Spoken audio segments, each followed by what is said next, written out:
পরের দিন দুপুরবেলা কিন্তু আমরা চেন্নাই থেকে রওনা দিয়ে দিয়েছিলাম রামেশ্বরমের উদ্দেশ্যে। এই ট্রেনটা ছিল কিন্তু বিকেলবেলার ট্রেন, ওই 4টে 4:30 নাগাদ। আর আমরা কিন্তু পৌঁছাই পরের দিন মাঝরাতে 3:30 নাগাদ। তো এখানে মায়ের সাথে অনেক গল্প করতে করতে, অনেক সুন্দর সুন্দর স্মৃতি মেমোরিজ আরও তৈরি করতে করতে আমরা চলে যাচ্ছিলাম। আর ট্রেনে গল্প করতে করতে সময়টা কীভাবে কেটে গেল বুঝতেও পারিনি। আর ঠিক তারপরেই চোখ বন্ধ করতে না করতেই চলে আসলো আমাদের রামেশ্বরম। এখানে এসে একটা আলাদাই অনুভূতি হচ্ছিল, আলাদাই ফিল। তারপর আর কি হোটেলে চেক ইন করলাম, আর হোটেলটা ছিল খুব সুন্দর, ছিমছামের মধ্যে ভালো। আর হোটেলের রুমটা দেখতেই পাচ্ছেন। যদি হোটেলের ডিটেলস কারো চাই অবশ্যই আমার কমেন্ট বক্সটা চেক করবেন। আর হোটেলটা এত সুন্দর লোকেশন ছিল, ওখান থেকে অগ্নিতীর্থম কিন্তু অনেক কাছেই ছিল। তো আমাদের যেটা প্ল্যান ছিল যে সকালবেলা উঠে আগে আমরা অগ্নিতীর্থমে স্নান করব ভোরবেলা, আর তারপরে কিন্তু চলে আসবো 22 কুণ্ডে স্নান করতে। তারপর কিন্তু আমরা বাড়িতে মানে হোটেলে এসে ড্রেস চেঞ্জ করে যাব মন্দিরে দর্শন করতে। তো এটা ছিল অগ্নিতীর্থম। আর আমরা কিন্তু অগ্নিতীর্থমের যে মেন যে গেটটা সেখান থেকে যাইনি, কারণ ওখানে প্রচণ্ড ভিড় ছিল। আমরা ঠিক তার পাশ থেকেই নেমেছিলাম। আর আমি সাজেস্ট করব সবাই এরম পাশ থেকেই নামবেন। তারপর মায়ের হাত ধরে প্রথমবারের মতো আমি ডুব দিলাম জলে। আমি কিন্তু কোনো দিনের আগে গঙ্গা স্নানও করিনি। গঙ্গা স্নান হয়তো করেছি, বাট ডুব দিইনি। এই প্রথমবার ডুব দিলাম, তাই কেউ জাজ করবেন না, আমি এরকমভাবেই ডুব দিয়েছি। তো যাই হোক, একটু তো ফানি ছিলই, কারণ আমি পারছিলাম না। আর এইভাবে খুব আনন্দ করলাম আমি আর মা, তারপরে অনামিকা দি আর মা, এইভাবে আমরা অল্টারনেটিভভাবে ভিডিও করছিলাম। আর দেখতেই থাকুন। এখান থেকে হচ্ছে স্নান করে আসলাম, এসেই সোজা এটা ওই যে মন্দির। অগ্নিতীর্থম থেকে বেরিয়েই কিন্তু একদম সোজা যেই রাস্তাটা চলে যাচ্ছে ওই দিকেই আমরা এগিয়ে যাব, কারণ ওই দিক দিয়েই হচ্ছে নর্থ গেট, মানে যেখানে 22 কুণ্ডে স্নান হয়। আর এখানে যে আঙ্কেলটা বা দাদাটা রয়েছেন উনি কিন্তু আমাদেরকে নিয়ে যাচ্ছেন। আমরা এখানে স্পেশাল স্নান নিয়েছিলাম যাতে আমাদের সেপারেটভাবে এক একজনের উপর বালতি দিয়ে স্নান করানো হয়। আর তারপরে স্নান করার সময় ভিডিও ফটো অ্যালাউ ছিল না, তাই আমরা তুলিনি। তারপর হোটেল থেকে চেঞ্জ করে কিন্তু আমরা চলে গেছিলাম পুজো দিতে। আমরা সব দর্শন করে, মা আসো একটু এদিকে আসো। আমরা দর্শন করে ভালোভাবে দর্শন করেছি না, সামনে থেকে, ভেতরে অ্যালাউ ছিল না ক্যামেরা, তাই দেখাতে পারিনি। দর্শন করেছি আর তারপরে আমরা মানে ভোগ আরতিও দেখেছি, প্রসাদও পেয়েছি। হ্যাঁ, আর সিঁদুরও নিয়েছি। এবার আমরা যাচ্ছি বাইরের দিকে। তারপরে আমরা প্রথম এখানে লাঞ্চ করলাম, যেখানে ইডলি ছিল আর দোসা ছিল। তারপর আমরা চলে গেছিলাম আবার ড্রেস চেঞ্জ করে নেক্সট আমাদের পুরো ডেস্টিনেশন আমাদের রামেশ্বরমটা একটু ঘুরে দেখতে। তো এখানকার সাইট সিন আমি বলবো না, কারণ তীর্থস্থান কোনোদিনও সাইট সিন হয় না। আচ্ছা, এই হচ্ছে সেই স্পেশাল কুয়ো, যেটার জল এত মিষ্টি, যদিও ওটা সমুদ্রের উপরেই দাঁড়িয়ে, কিন্তু সমুদ্রের উপরে থাকলেও জলটা কিন্তু ছিল প্রচণ্ড মিষ্টি। আর তারপর চলে এসেছিলাম পাম্বান ব্রিজে, আর আমার মাকে জাস্ট কি ফাটাফাটি লাগছে, দেখুন কি খুশি না। খুব ভালো লাগে মায়েদেরকে খুশি দেখলে, সত্যি মনটা ভালো হয়ে যায়। আর এখানে দিদি এখানে পাম্বান ব্রিজের ফটো ভিডিও নিচ্ছে, আর আমরা তিনজনই খুব আনন্দ করছিলাম, ভালো লাগছিলো ভিউটা। ট্রেন থেকে একটা অন্যরকম ফিল, আর ব্রিজ থেকে একটা অন্যরকম ফিল। তো আমরা দুরকমই দেখেছি, ট্রেনে বসেও পাম্বান ব্রিজ ক্রস করেছি, আর এখানে আমরা ফ্লাইওভার বা ব্রিজের উপরে দাঁড়িয়েও দেখছিলাম। খুবই ভালো লাগছিলো।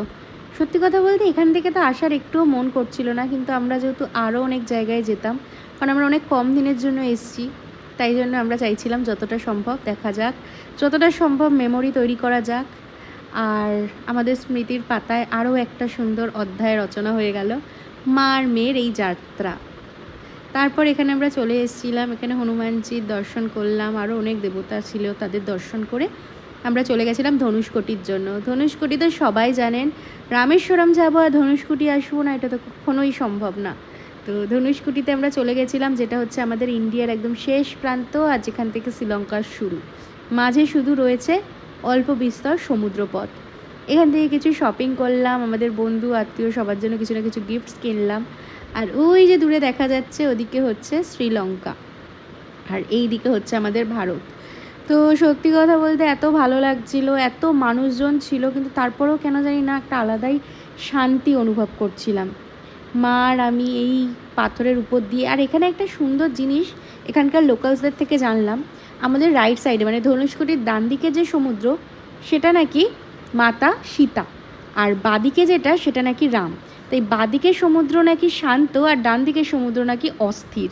আর সত্যি এটা মিরাকেল, কারণ আমরা ওখানে গিয়ে দেখলাম ডান দিকের সমুদ্রতে অনেক ঢেউ আছে, সেই তুলনায় বাঁদিকের সমুদ্রে কোনো ঢেউই নেই। তারপর আমরা লাইট হাউসের দিকে গেছিলাম, ওল্ড সিটি, ওল্ড চার্চ দেখেছিলাম, বাট সব ক্লিপ তো নেওয়া সম্ভব হয়নি। আর তারপরে আমরা এখানে চলে এসেছি আরেকটা খুব সুন্দর, এটা একটা ওল্ড সিটি, এখানে মার্কেট রয়েছে, মন্দির রয়েছে। আর এখানেও ঘুরে অনেক ফটো ভিডিও তুলে নিয়েছিলাম, আর এখান থেকেও কিন্তু অল্প একটু শপিংও করে নিয়েছি। এখানে কিন্তু রামের পাদুকা বা চরণ রয়েছে, যেখানে আমরা প্রণাম করে নিয়েছি। খুব ভালো লাগলো দেখে, আর আশা করব যদি ভগবান চায় যেন আবারও চলে আসতে পারি। এরপর আমরা ওই দিনটা তো চলে গেলাম হোটেলে। পরের দিন ভোরবেলা উঠে কিন্তু আমরা আবার চলে এসেছিলাম মানি দর্শন করতে, যেটার ভিডিও ফটো নেওয়া যায়নি কারণ ফোন একদম অ্যালাউ ছিল না। তো ভোর রাতে মানে 5টার সময় আমরা কিন্তু মানি দর্শন করে বেরিয়েছি। তারপরে আমরা আবারও মন্দির দর্শন করে চারিদিকটা খুব ভালো করে ঘুরে নিয়েছি, কারণ আমাদের ট্রেন ছিল কিন্তু রাত্রির বেলা, তাই ভাবলাম আমরা দিনের বেলাটা সুন্দর করে এক্সপ্লোর করে নিই। তো মা আর আমি এখানে গেটের সামনে কিছু ভিডিও আপনাদের তুলে ধরলাম, যাতে আপনারা বুঝতে পারেন যে আমরা ওখানে অ্যাকচুয়ালি কতটা আনন্দ করছিলাম। ঠিক আছে, তো এখানে কিন্তু আমরা ফটো ভিডিও তুলে নিই অনেক রকমের।